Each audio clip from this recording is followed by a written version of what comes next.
La première troupe de théâtre itinérante, connue en France, date de 1570. Ces troupes sont nombreuses au XVIIe siècle. La plus connue est celle de l'illustre théâtre de Molière.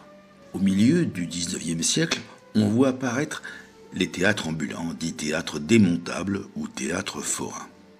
La troupe déplace avec elle une structure démontable qu'elle dresse pour un temps sur les lieux de représentation.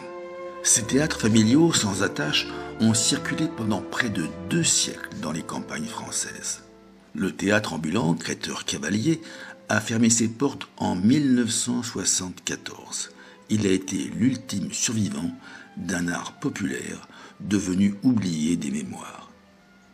Un article de la revue hebdomadaire Voilà, paru le 11 juin 1936, nous conserve le moment où le théâtre Créteurs-Cavalier s'est installé sur la place du village de Metz, au pied de notre église.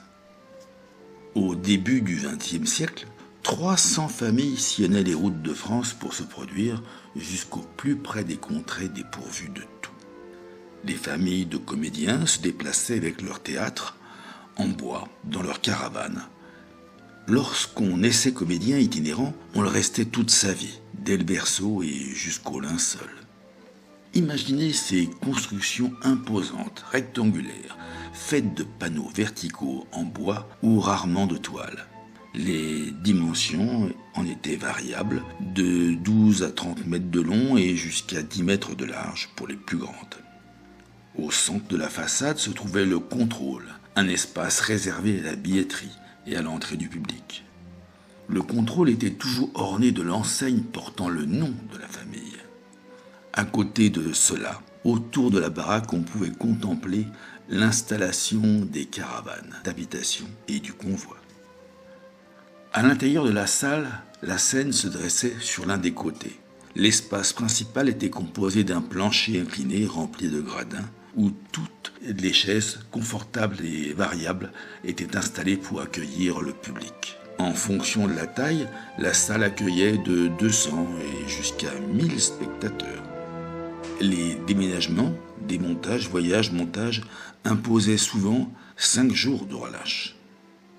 On ne doit pas confondre le théâtre itinérant avec le théâtre de foire parisien du XVIIIe siècle, héritier du répertoire de la Commedia dell'arte. Les théâtres démontables proposaient un éventail riche, complet et varié de pièces de théâtre. Mélodrames, vaudeville, comédie militaire, drame, opéra et opérette pour les troupes lyriques. Elles ont été les seules salles de spectacle existantes pour les provinces françaises pendant plus de 2 siècles. Si tu ne veux pas aller au théâtre, le théâtre vient à toi. C'était la formule. Entre 1918 et 1939, 200 théâtres étaient recensés pour 5 villes annuellement traversées. La famille Créteurs-Cavalier, qui s'était installée dans notre village, est l'une de ces grandes familles itinérantes. Au moins 3 voire 4 générations de créateurs se sont voués corps et âme au métier de comédien itinérant. Toute une vie de sans domicile fixe, au vrai sens du terme, passée à voyager et à jouer. À son apogée, au lendemain de la Première Guerre mondiale, le rétablissement prend vie et se déplace à la faveur d'un convoi de 12 à 15 caravanes pour transporter jusqu'à 20 personnes, 700 costumes et une multitude de décors. L'organisation est millimétrée. Chacun a un rôle défini. Le hasard n'a pas sa place. Il fallait savoir tout faire, bricoler, réparer, peindre, gérer et jouer. Si une telle arrivée pouvait faire peur aux villageois, au final, on ne voulait plus les laisser partir. Mon curé chez les riches, Tir au flanc, La Dame aux Camélias, autant de titres dont les affiches et les succès de la diffusion nous donnent une idée du répertoire des théâtres forains. Un mélange de mélodrames populaires, de drames classiques, de comédies et d'opérettes. Loin de la programmation des théâtres parisiens, les pièces des théâtres ambulants pouvaient paraître moins sérieuses et plus légères. Mais dès lors qu'on prend conscience de la popularité de ces théâtres, il est indéniable que ces pièces trouvaient un écho considérable. Jean Créteur, l'un des piliers de la famille, a joué plus de 170 pièces. Il a comptabilisé plus de 400 rôles dans sa vie. Quel comédien dans le monde d'aujourd'hui peut se vanter d'avoir eu un tel répertoire ? D'autant qu'à cette époque, la Société des auteurs-compositeurs dramatiques censurait de façon arbitraire la plupart des théâtres provinciaux. Il leur était interdit de monter les pièces modernes réservées pour une élite urbaine et bourgeoise. Sans motif avoué, ils refusaient à voir ce répertoire être joué par des saltimbanques. Toutefois, le public n'en était pas moins nombreux et heureux à se rendre au théâtre itinérant. Le public des villages était ravi de pouvoir apprécier des pièces dans lesquelles il pouvait s'identifier plus directement qu'au travers du théâtre dédié pour la société qui n'était pas la leur. À la jonction de l'ancien et du nouveau siècle, il y avait très peu de voitures, pratiquement pas de moyens de locomotion, hormis le train. Le théâtre démontable est né dans un contexte où il avait toutes ses chances pour que cela fonctionne et plaise. La télévision n'existait pas, la radio n'offrait pas de visuel. Quand un théâtre arrivait dans un village, avec des places pour un prix modique, le public s'y rendait une première fois par curiosité, puis le théâtre restait 2 mois sur place. Alors, chaque soir, le public revenait afin de voir dans quelles nouvelles histoires vont se retrouver les comédiens. C'était tout comme avec les actuelles séries ou le téléfilm du dimanche. Les théâtres démontables ont été la seule distraction à la portée des habitants des villages. Un art populaire à l'état pur, un théâtre du peuple qui concernait le peuple. La télévision, la voiture, les exigences des commissions de sécurité, le dénigrement du côté passé de mode promu pendant les années 60 ont eu raison des théâtres ambulants, comme de bien d'autres événements qui faisaient la vie des villages et le lien social. La politique de décentralisation qui a succédé au second conflit mondial a promu le développement et la diffusion des théâtres dans les régions sans se soucier des théâtres démontables forains qui proposaient déjà des spectacles populaires dans l'ensemble du pays depuis 2 siècles. Il s'en suivra une lente agonie des compagnies familiales et un traumatisme certain pour les artistes du démontable.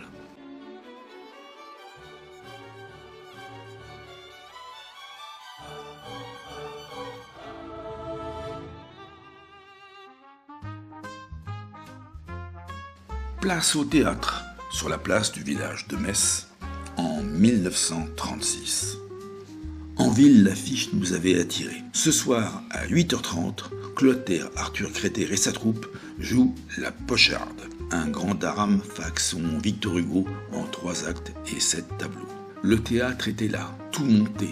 Théâtre en bois, semblable à tous les théâtres itinérants, avec ses toiles, son affiche manuscrite, ses petites fenêtres ornées de rideaux minuscules. Il était là, celui qui d'un bourg à l'autre charrie son stock de rires et de larmes. Celui qui fait aimer, à 100 lieues à la ronde, le théâtre forain. À côté, il y a la chambre, la salle à manger, la cuisine, la chambre des enfants dans 3 roulottes, plus celle des accessoires, et une 5e où on emballe le matériel fait de lourdes charpentes longues à démonter, qui contraignaient la troupe à rester trop de temps quelque part. L'idéal, selon Clotaire Arthur, serait de s'installer dans la journée et de s'en aller au bout de 48 heures. Mais cela exige un matériel trop coûteux. Son théâtre se pose au hasard des autorisations municipales. Une semaine ou 2, ou 3 au même endroit. Pour repartir, ils attendent l'occasion de chevaux ou de camions qui les prennent en remorque. D'ailleurs, ils peuvent rester 2 mois en changeant tous les soirs de répertoire. L'orgueil professionnel, lui dans l'œil confiant de l'homme de théâtre. Il ouvre une petite armoire qui orne la chambre de son fils. 200 brochures y sont rangées. Tout le répertoire, Roger Lahonte et la porteuse de pain, dont César de Bazan, et les 2 gosses qui sentent bon le passé et le moisi. Sur ces pièces, des générations ont rêvé, pleuré, soupiré. Aujourd'hui, nous en tirons que parce qu'on travaille en famille. On est 10 avec les enfants, tous payés à la semaine 125 francs environ. Ce qui nous tue, ce sont les droits d'auteur. Ainsi, j'apprends en lisant que la grande ambition de leur vie serait de pouvoir jouer des pièces modernes. Mais la seule chose qui nous sauve, c'est la comédie un peu légère, Sacré Léon sous le coup de Jarnac. Mais Tir au flanc, c'est déjà 125 francs. Et l'abbé Constantin, 325. Comment voulez-vous vous en sortir quand vous faites, comme ce soir, 156 francs de recette, plus la quête, 14 francs. Dans le théâtre ambulant, il y a les petits et les grands, les puissants et les misérables. Les puissants montent en chapiteaux comme les cirques. Ils donnent 3 représentations à grands coups de sirène, de klaxon, de tambour et à grand renfort de lumière et de troupes. Ils ont 15 voitures, 30 interprètes et ils se risquent dans l'opérette. La Veuve Joyeuse, le Comte Obligado, l'Opéra Faust, Thaïs et jusque dans la haute comédie. Des Arlésiennes et des De Cavaillé, des Bernstein, ça porte. Seulement, qu'est-ce que vous voulez ? Pour l'Arlésienne, il faut payer 1200 francs. Quel amour obstiné les maintient donc dans le métier.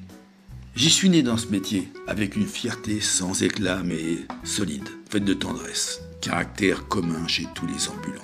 Je suis banquiste, se proclame Clotaire Arthur Créter.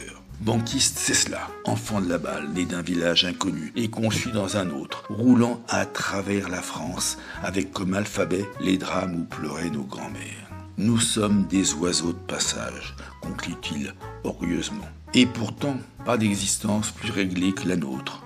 On se refuse tout, d'ailleurs on n'y arriverait pas. Puis tourner le 1er janvier à la Saint-Sylvestre, monter le théâtre, faire les décors, rafistoler les costumes, s'occuper des gosses, il ne reste pas de temps pour s'amuser. Malgré cela, dit sa femme, qui vient de donner le baiser final de la représentation de la Pocharde, on aime notre vie. On préfère se priver plutôt que d'y renoncer. Vous m'offririez 100 francs par jour pour aller en usine que je refuserais. On sait tout faire et on ne sait rien faire, mais c'est toute là notre vie. Je suis né dans le métier des banquistes, race à part, grande famille errante. Je l'ai tenu pendant 40 ans. C'est une bonne vie. Et même maintenant où ça rend moins depuis qu'ils ont inventé leur truc, la TSF et le cinéma parlant, c'est une vie qui me plaît. Seulement, tout a bien changé. Et la mentalité aussi. Pensez donc, il y a 50 ans, quand j'ai débuté, je gagnais 100 sous par jour et j'en mettais 40 de côté.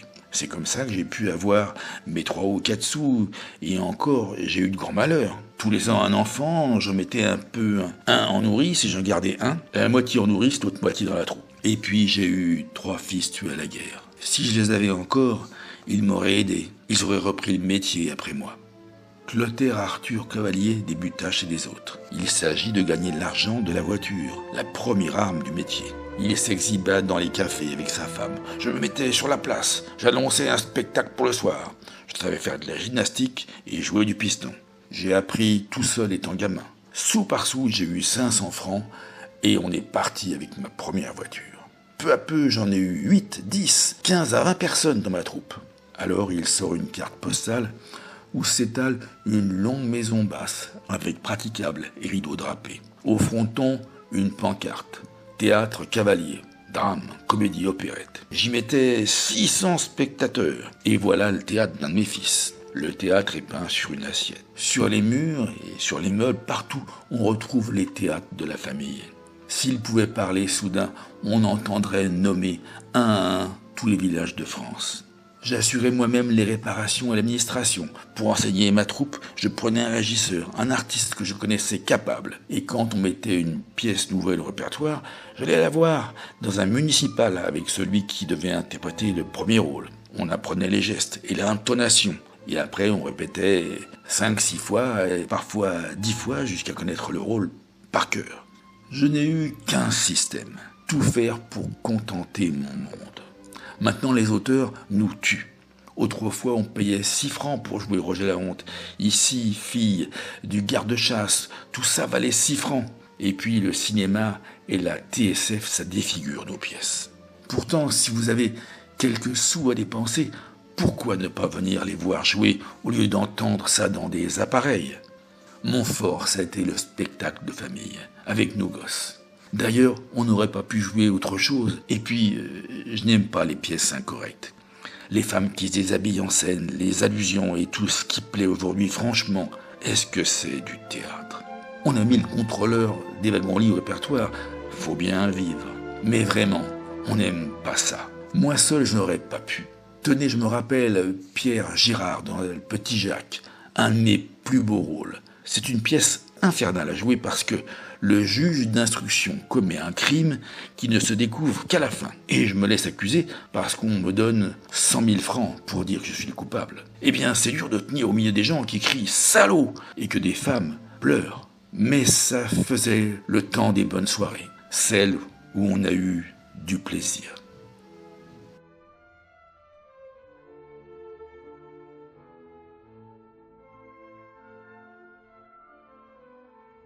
Le théâtre ambulant a été un fait de société. Son histoire fait partie de l'histoire universelle du théâtre. Parce que cette forme d'activité artistique était liée aux gens du voyage, aux forains. On tend à la considérer comme un art mineur par rapport au vrai théâtre, entendu comme le théâtre légitime à son histoire.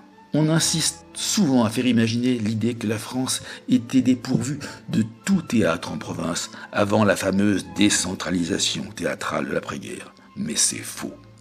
Les théâtres forains ambulants démontrent qu'il n'en était rien.